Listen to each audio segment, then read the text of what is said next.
So many years ago, I had already a project about EV charging and so on, but this is like almost 30 years ago. We are very happy here with this project. This is like our smallest unit, what we have, it's 40 kilowatt.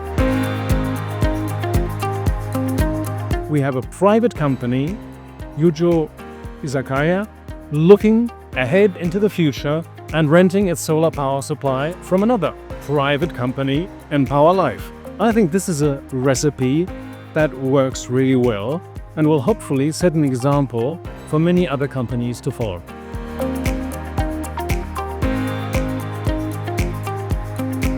Malin, one of the team members at enPower.life, who's with us from a distance but working very quickly behind the scenes, present an all-vegan menu, Japanese-inspired vegan menu today. Yujo and Izakaya and enPower.life have had sustainability built into the core of their businesses from the beginning. We're also extremely excited to have enPower.life officially launch a public electric vehicle charging stations, 3 today, which will come on board.